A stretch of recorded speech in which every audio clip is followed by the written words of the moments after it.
versículos, Hebreos 2, del 11 al 16. Hebreos 2, del 11 al 16. Y ya no hay más hojas, faltan.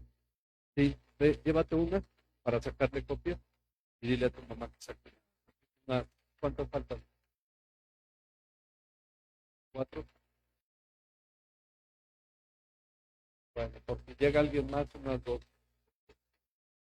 Ok, nada nomás también que me digan que estamos, ¿sí? Ok, pues saludamos a todos los que nos ven por internet. Vamos a leer Hebreos 2 del 11 al 16. Entonces vamos a empezar con nuestro hermano Salomón. Nos vamos dando la vuelta así.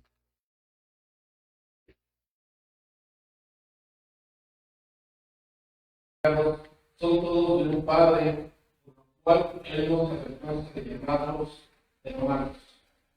Diciendo, anunciaré a mis hermanos tu nombre, en medio de la congregación te alabaré. Y otra vez, yo confiaré en él, y de nuevo, he aquí yo y los hijos de Dios, los hijos que Dios me dio. Sí, otro. Sí.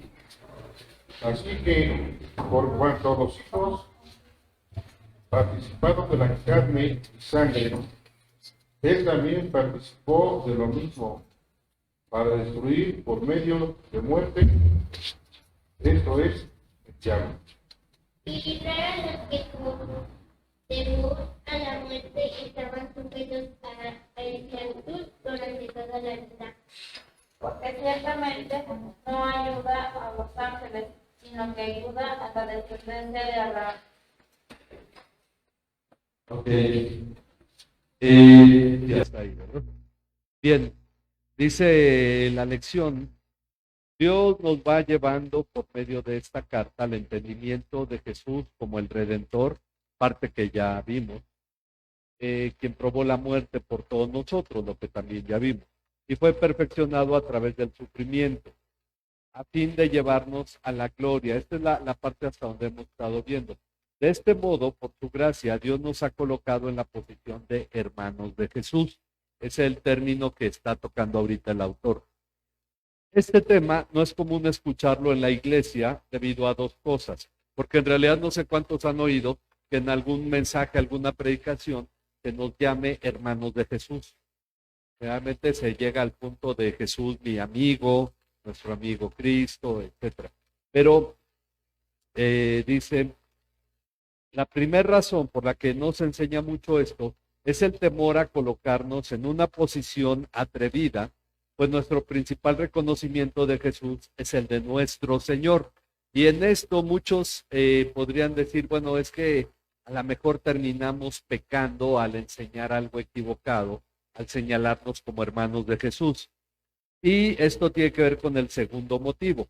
El segundo motivo por el que casi no se enseña esto son los abusos que se han multiplicado en las últimas décadas por parte de teologías superficiales y meramente emocionales, que disminuyen la gracia y la santidad de Dios al colocar al hombre como un ser merecedor de todo. Cuando empiezan ya a hablar de que ya no importa Dios, sino los hijos del rey. Es decir, toma más relevancia el ser humano. Entonces, si empezamos a hablar de los hermanos de Jesús, pues entonces va a empezar a haber todavía una distorsión muy grande. Sin embargo, es por esos motivos que debemos atender con diligencia lo que Dios nos enseña sobre este tema tan importante a fin de aprender a ubicarnos en el lugar que Dios nos ha concedido por su maravillosa gracia. Es decir, sí tenemos que entender el tema de ser hermanos de Jesús, qué es lo que implica, cuál es la intención de Dios en ello. Ok, entonces vamos a ver lo que acabamos de leer y vamos a hablar sobre el Dios hecho hombre. Dice, la lección pasada vimos en el versículo 10 que Jesús es el autor de nuestra salvación y en el 11 que acabamos de leer, que Él es el que nos santifica. Primero llama a Jesús el autor de la salvación de ellos y luego dice, porque tanto el que santifica como los que son santificados. Entonces utiliza este asunto doblemente. El que santifica es Jesús, el que salva es Jesús. Entonces, aquí vamos viendo la importancia de entender el papel de Jesús en nuestra vida. Ok. Vimos que tanto Jesús como nosotros somos de un mismo Padre, por lo que Jesús no se avergüenza de llamarnos hermanos. Es decir, para nosotros no debe ser una preocupación llamarnos hermanos de Jesús, aunque tenemos que entender el sentido real de esto. El versículo 12 que ya leímos hace referencia al pasaje en que Jesús nos llama hermanos. Vamos a ver el Salmo 22. ¿A quién le toca leer? Alejandro. Salmo 22, versículo 22.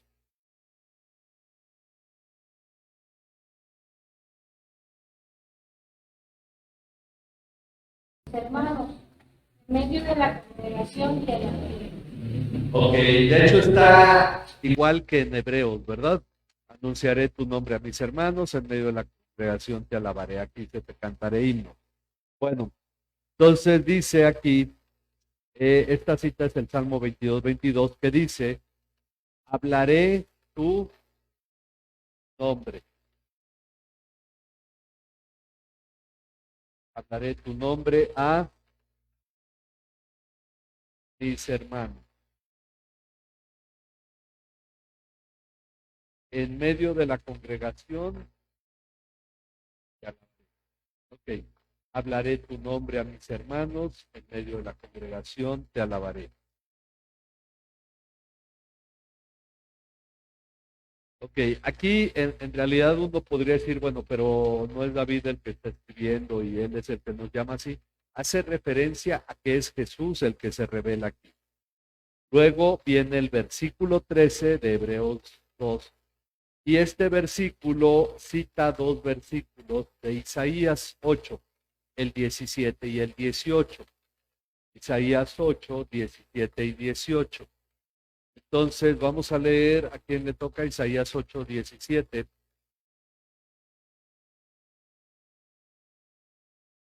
Isaías 8, 17 y luego el versículo 18.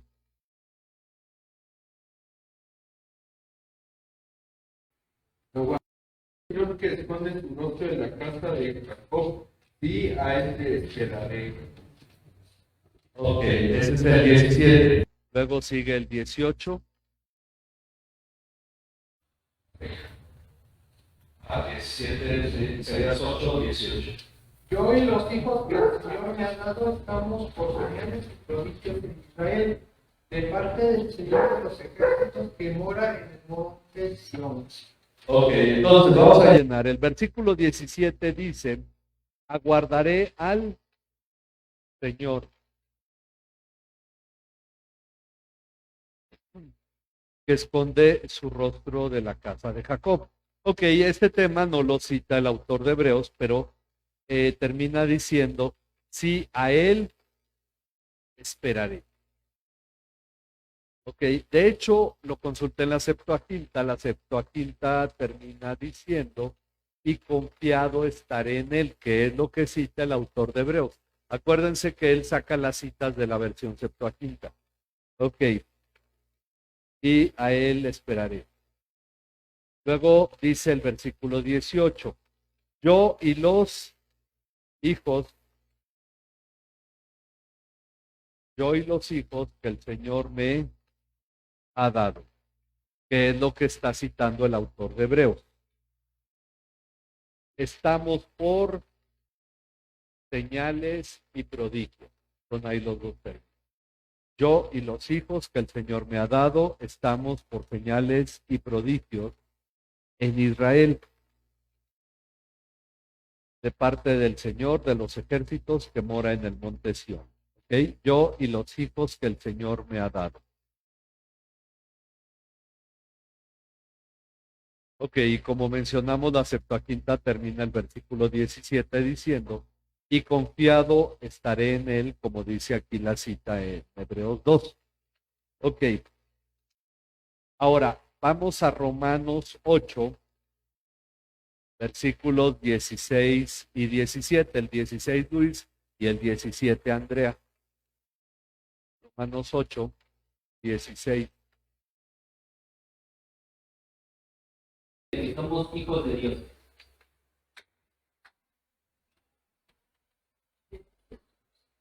Romanos 8, 16.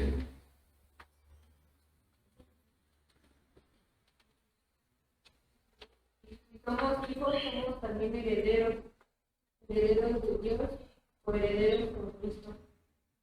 Y en verdad padecemos con Él a fin de que también somos glorificados con Él. Ok, entonces aquí nos dice que el Espíritu mismo da testimonio. El Espíritu mismo da testimonio. ¿A quién le da testimonio? A nuestro espíritu. Entonces, el Espíritu Santo le habla a nuestro espíritu y le recuerda que somos ¿qué? Hijos de Dios. Entonces, el Espíritu mismo da testimonio a nuestro espíritu de que somos hijos de Dios. Ahora, y si somos hijos, somos también ¿qué? Herederos. Porque un hijo legítimo hereda, ¿verdad? Somos herederos.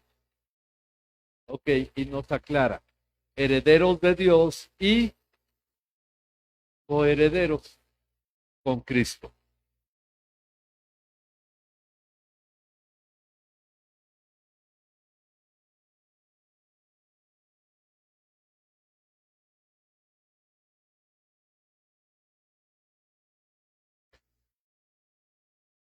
Ok, ¿qué es un coheredero? Ok, entonces que están juntos en la herencia, ¿verdad? Jesús recibe herencia y nosotros con él. Noten que el tema no solamente nos coloca como hermanos de Cristo. El asunto es que es cierto, esto es difícil para algunos tomarlo como una enseñanza, porque alguno podría pensar que estamos rebajando a Cristo o nos estamos exaltando demasiado nosotros y pareciera que estamos en algún modo abusando de una terminología, pero es la palabra misma la que dice hermanos de Jesús y coherederos con Cristo. El tema es importante, ¿por qué? Porque más adelante vamos a entender el sentido del cuerpo de Cristo. ¿Ok? ¿Alguien tiene duda aquí hasta este punto? ¿No? ¿Nos va quedando claro? Obviamente no vamos a abusar de ello. Son temas como también cuando hablamos de que Dios nos hace partícipes de su naturaleza, pues no faltó quien dijera que ahora somos Jehová Junior y que ahora nosotros somos diosesitos, ¿verdad? Entonces podemos hacer milagros y todas las cosas que queramos. El asunto está en entender que es cierto, Dios nos hace participantes de su naturaleza, Dios nos hace hermanos de Jesús y nos ha colocado como coherederos con Cristo. Pero no termina el versículo ahí. Dice, y luego enfoca el tema de los padecimientos de Cristo. ¿Se acuerdan que vimos la semana pasada que Cristo tenía que ser perfeccionado mediante los padecimientos? Bueno, aquí vamos a ir entendiendo un poco este sentido de la herencia. Dice, con los que él fue perfeccionado, al decir, si en verdad padecemos con él. Ok, si en verdad padecemos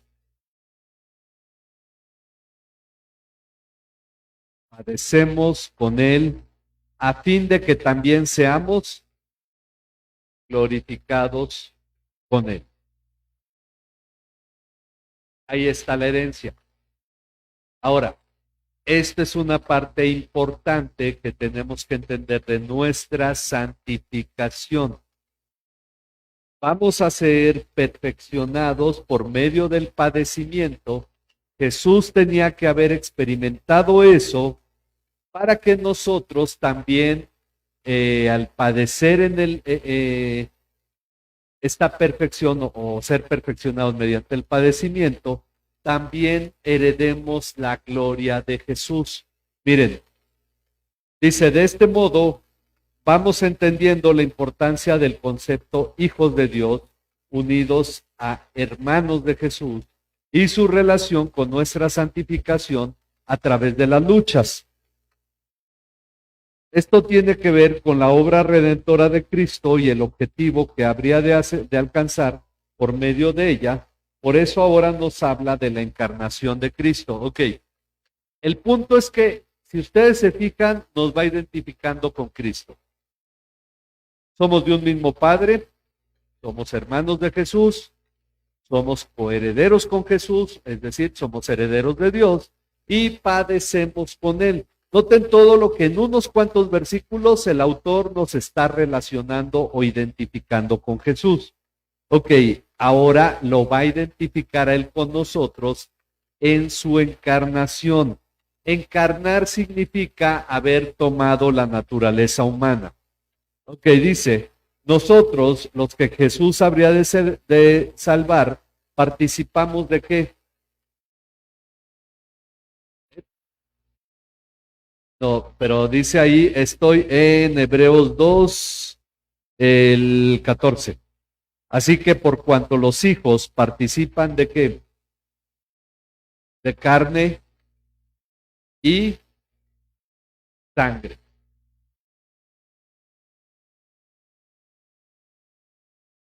Participamos de carne y sangre. Generalmente en nuestro idioma hablamos de carne y hueso.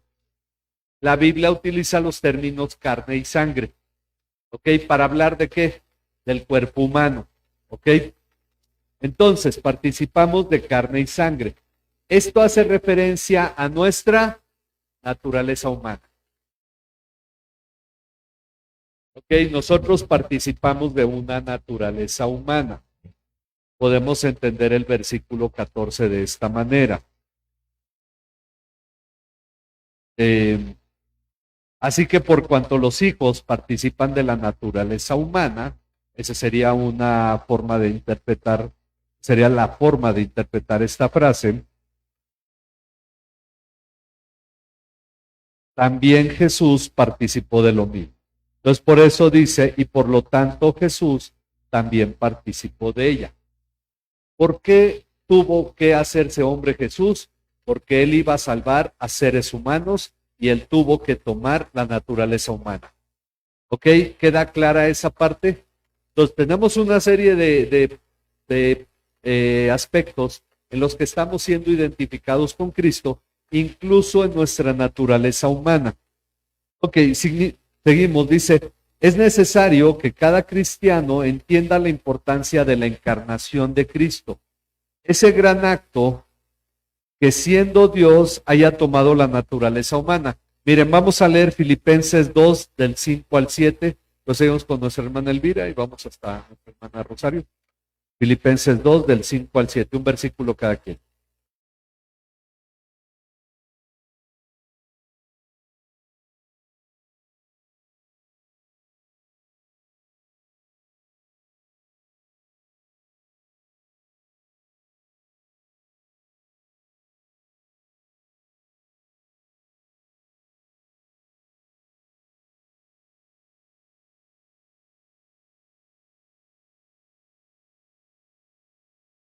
Ok, esa es la actitud que nos pide Dios a través del apóstol Pablo, que debe haber en nosotros. Jesús renunció a lo que él era, al hecho de ser Dios, para participar de la naturaleza humana. Ok, dice, de otro modo, él no habría podido darse en sacrificio por nuestro pecado y no se hubiera identificado con nosotros para hacernos participar de su gloria. Ok, vamos a ver cómo nos hace Jesús participar de su gloria. Vamos a ver Juan 1:14 y luego Juan 17:22.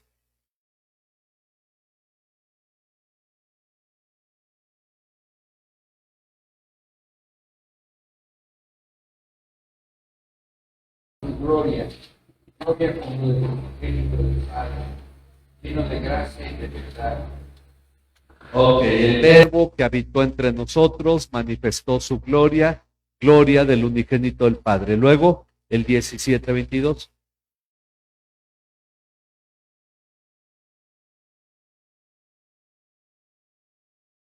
Ok, entonces, Jesús, ¿qué hizo antes de ir a la cruz? Nos entregó su gloria. La gloria que me diste, esa de la que Juan habló, la gloria del unigénito Hijo de Dios, esa gloria nos la dio a nosotros. ¿Para qué? Para que estemos unidos, para que seamos uno, como el Padre y el Hijo son uno. ¿Ok? Entonces, vimos hace un rato que si nosotros padecemos con Cristo, también seremos glorificados con Él. Y entonces está hablando de una identidad en la gloria que el Padre le ha dado al Hijo. ¿Ok? ¿Vamos bien hasta aquí o hay alguna duda? ¿Sí? Ok. La razón de participar de la naturaleza humana era ir a la muerte. El asunto es que Jesús no podía morir si Él no hubiera sido un ser humano. Jesús no podía, como Dios, ¿cómo iba a morir? Entonces, la razón de participar de la naturaleza humana era ir a la muerte, y lo que Jesús logró con su muerte fue... Ahora, aquí yo encontré que hay una diferencia entre la Reina Valera junto con la Nueva Versión Internacional, difieren de la Nueva Biblia de las Américas. La Reina Valera dice destruir al que tenía el poder de la muerte, ¿no? En la Nueva Biblia de las Américas dice anular el poder que tenía el poder de la muerte. Mientras que uno dice destruir al diablo, porque habla de él, el otro dice anular el poder que el diablo tenía. Voy la próxima semana a explicar sobre esto, ahorita vamos viendo sola la parte, pero la próxima semana en el siguiente estudio vamos a hablar sobre ello, porque en algún modo tenemos que entender que el diablo no terminó destruido cuando Jesús murió en la cruz, sino que el diablo sigue existiendo. Bueno, pero vamos a ponerle ahí, Jesús logró con su muerte fue anular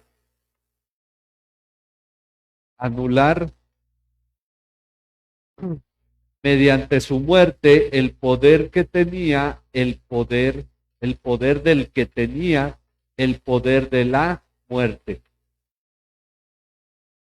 La muerte sería ahí en la línea. Es decir, el diablo.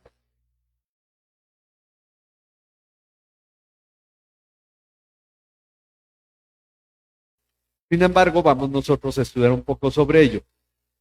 Vamos a ver lo que dice Colosenses 2, del 13 al 15.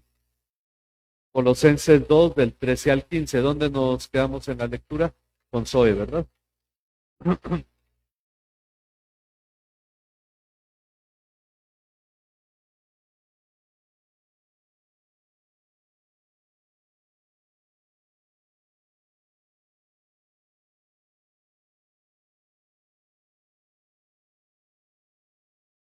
Es Colosenses, ese es Efesios.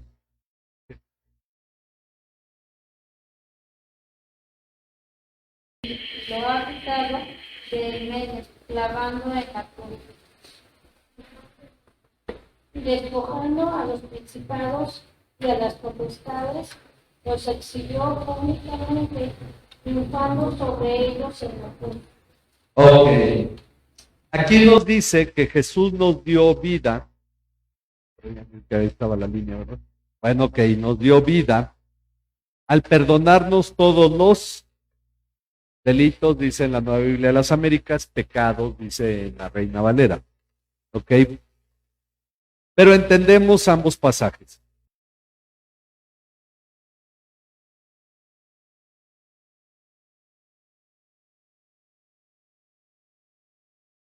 De deuda.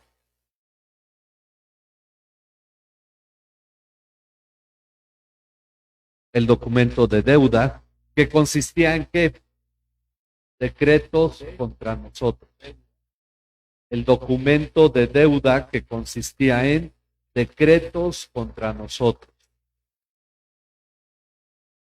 En otra, y luego dice que no será adverso, ¿verdad? Ok. Esto significa que la ley finalmente nos acusaba a nosotros y de una manera, en cierto modo alegórica, Jesús va a la cruz y entonces toma el documento donde está todo lo que está establecido en contra de nosotros y lo pone en la cruz y lo clava y entonces ahí queda anulado.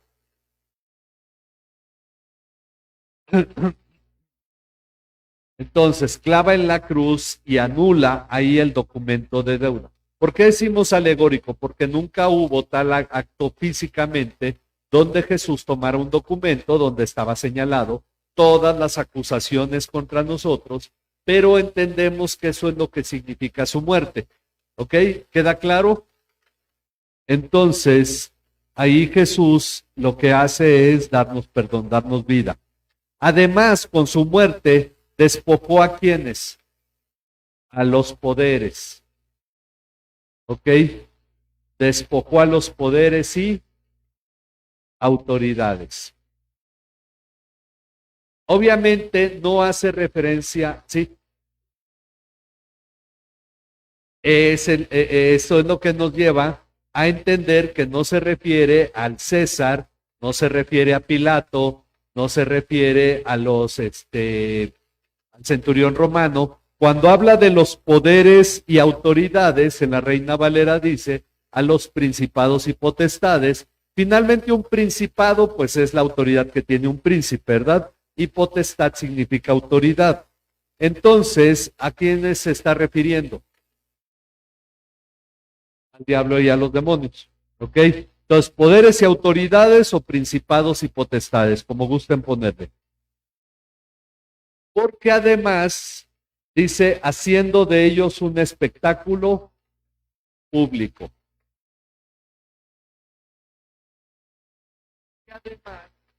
Y haciendo de ellos, triunfando, ¿sí cómo soy? Ok, triunfando sobre ellos. Y triunfando sobre ellos. Esto es lo que Jesús hizo en la cruz. Él padeció y con su muerte anuló o destruyó al diablo. Con su muerte despojó al diablo, por así decirlo, entenderlo, y a los demonios y triunfó sobre ellos. Dice, de este modo Jesús cumplió la profecía de Génesis 3:15. Seguimos con Natán, Génesis 3:15.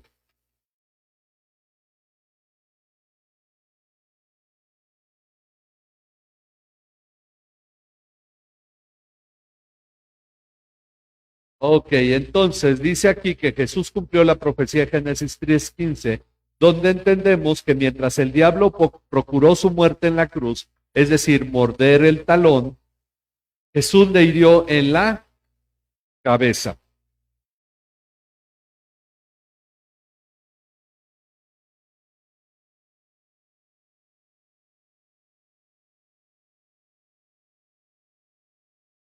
En toda la Biblia, y en este sentido vemos, bueno, una mordedura en el talón es dolorosa, mas no mortal. Aunque Jesús muere, finalmente hay un triunfo de parte de él porque resucita, mientras que el diablo queda herido de muerte, o lo que vimos hace un rato fue anulado o destruido. ¿Ok? Pero entonces, dice, además de esta gran victoria sobre el diablo, volviendo a Hebreos 2, ahora al versículo 15, dice, además de esta gran victoria sobre el diablo, libró a los que por temor a que, a la muerte, estaban, ¿cómo estaban? Según Hebreos 2:15. Ok, sujetos a esclavitud.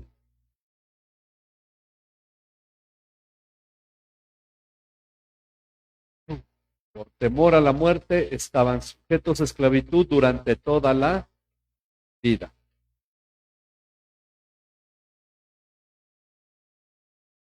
Esto se refiere a nosotros. Ahora, hay dos razones por las que entendemos que se refiere a nosotros. ¿Ok? Vamos a ver Romanos 8:15, le toca a Abisaí.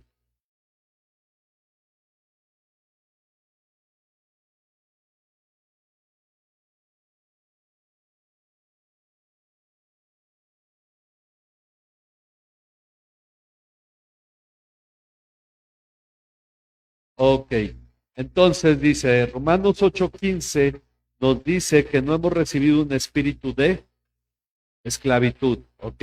Está tomando las mismas palabras que Hebreos 2, un espíritu de esclavitud,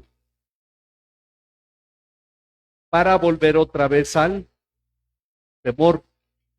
Ahora, es interesante porque mientras que uno va leyendo la Biblia, ¿qué temor nos va a causar el diablo? Digo, sí tenemos que orar, líbranos del mal, líbranos del maligno. Tenemos que ser sobrios y velar porque nuestro adversario, el diablo, anda como león rugiente buscando a quien devorar. Pero eso son advertencias para ser cuidadosos. Pero ¿debemos tener miedo? El asunto es que estamos viendo la victoria de Jesús, la libertad que Él nos dio de la esclavitud, y ahora Pablo en Romanos 8:15 nos dice que no hemos recibido un espíritu de esclavitud para volver otra vez al temor. Ok, ¿qué recibimos? Bueno, en la pregunta 12 dice, al contrario, el espíritu que recibimos es el de adopción como hijos, ¿ok? Adopción como hijos. Somos recibidos como hijos de Dios. Y es así como Dios une los temas de la salvación y nuestra adopción como hijos. Está hablando de que nos ha dado su espíritu y entonces somos recibidos como hijos por Él, y esto va encajando con lo que estamos viendo en este capítulo 2. Esta relación como hijos es una relación tan cercana que clamamos como Abba Padre, es A y luego doble B.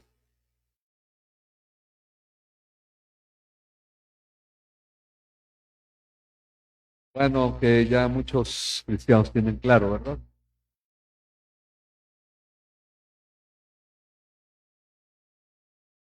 Abba Padre. A algunos les gustaba la música de los 80s.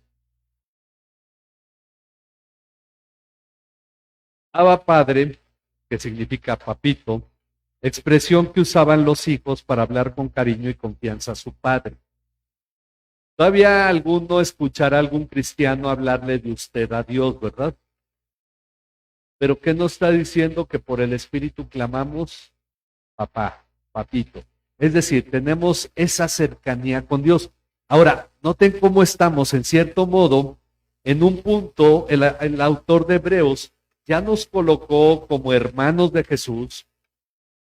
Ya nos dijo en Romanos, también vimos que somos coherederos con Cristo, y ahora nos habla de que clamamos Abba Padre. Tenemos esa cercanía con Dios que a veces somos nosotros quien la rechazamos y no Dios. Es la cercanía de un hijo con su padre, es heredero de su padre, es coheredero con su Salvador, está siendo perfeccionado con el Salvador, pero nosotros como humanos somos los que rechazamos esa relación íntima con Dios. Ok, expresión que usaban los hijos para hablar con cariño y confianza a su padre. Pero también sabemos que el versículo 15 se refiere a nosotros, volviendo a Hebreos 2:15, se refiere a nosotros porque nos dice que Jesús no vino en ayuda de ¿quién? De los ángeles. Él no vino a salvar a los ángeles que pecaron. Y acuérdense que el primer capítulo y parte del segundo habló de los ángeles. Y tiene que aclarar una vez más que Jesús no vino a salvar a los ángeles. Ok, sino que vino en la ayuda de ¿quiénes? Los descendientes de Abraham.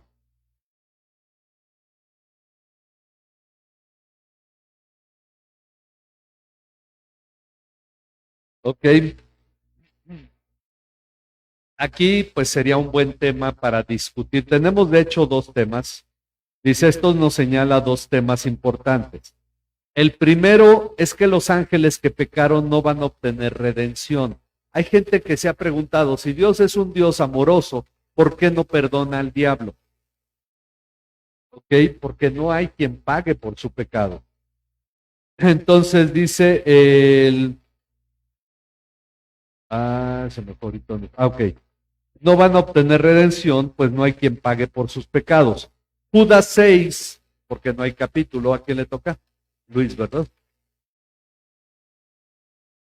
Judas versículo 6. Hay que poner 1:6, ¿verdad?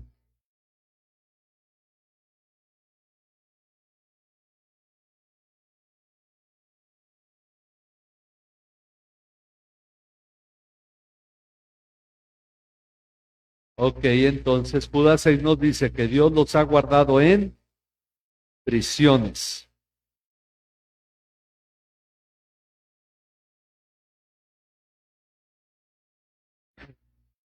En prisiones eternas bajo tinieblas para el juicio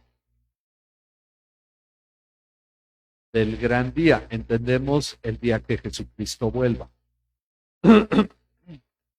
Algunos señalan que por eso los demonios no pueden ser los ángeles que pecaron, porque estos están en una cárcel. Sin embargo, entendemos que son seres espirituales y que no se les encarcela en un lugar físico, sino espiritualmente, y por eso son ángeles denigrados que no entienden porque están en obscuridad. Ok. Bueno, el segundo tema es acerca de los hijos, sobre los ángeles. ¿Alguna pregunta? Estos que fueron derrotados por Jesucristo en la cruz, el diablo, los demonios. Ok, el segundo tema es acerca de los hijos de Abraham. Ya muchos hemos estudiado esta parte, pero tenemos que aclararlo. Una vez más dice, debemos tener claro este tema, pues la falta de atención al respecto ha resultado en una gran cantidad de enseñanzas erróneas y algunas herejías. Gente que dice que pues hay que ser como los judíos y hay que aprender porque ellos son los que van a la cabeza, son los que van a ser salvos, y casi los vemos como gente que ya tiene la entrada al cielo y no necesita de Jesucristo, mientras que los primeros cristianos fueron judíos y tuvieron que convertirse a Cristo. Ok, tenemos que entender este tema, Romanos 4, los versículos 11, 12 y 16. Vamos entonces con nuestra hermana Andrea, Romanos 4, 11.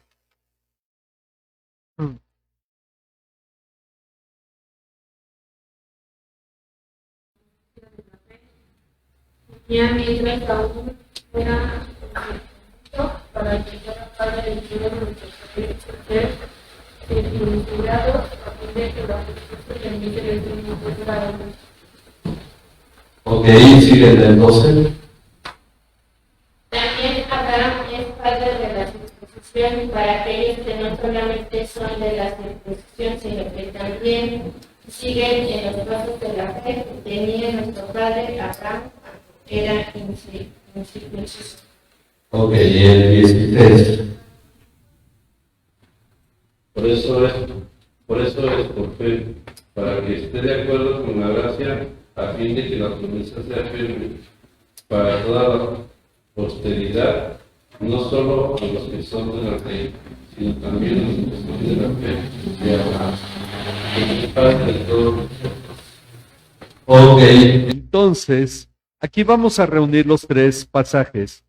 Dice, según Romanos, son todos aquellos que estando o no circuncidados, porque primero dice Abraham padre de los incircuncisos y luego dice Abraham padre de los circuncidados.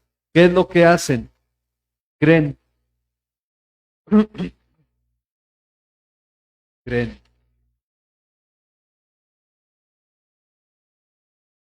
Es decir, que siguen los pasos de la fe. ¿Ok? Pasos de la fe de Abraham. Los hijos de Abraham son todos aquellos que no importa si están circuncidados o no, creen, es decir, que siguen los pasos de la fe de Abraham. Esto fue según Romanos 4. Vamos a Gálatas 3, 7.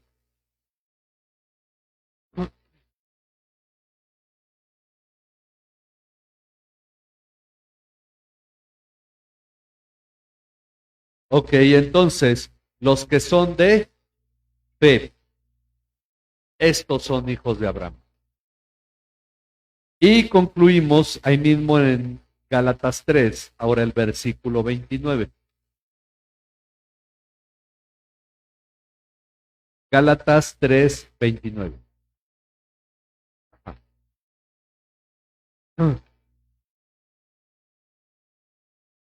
Únicamente el linaje de Abraham sois, y herederos según la promesa. Ok, Entonces nos dice que si somos de Cristo, entonces somos descendientes, vamos a ponerle linaje, también pueden ponerle, o descendientes de Abraham, herederos según la promesa.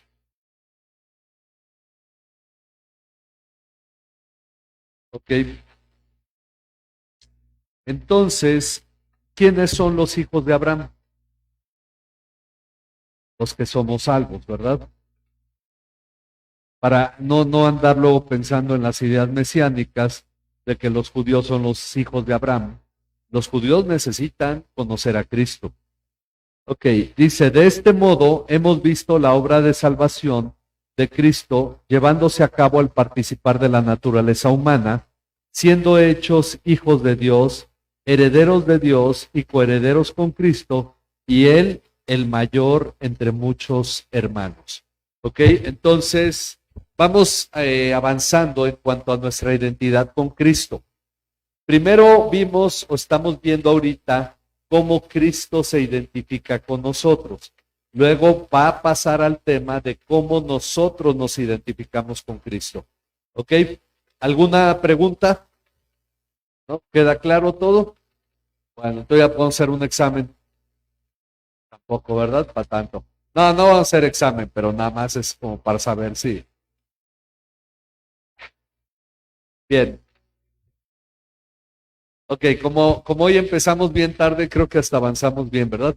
Vamos a terminar, nada más les recuerdo que antes de que se nos vayan de la computadora, porque dicen, ya acabó y entonces le apagan, el sábado tenemos la cena de varones a las 7:30, le recordamos a todos los varones y bueno, les recordamos también el culto, las clases de la senda de crecimiento y el culto el domingo.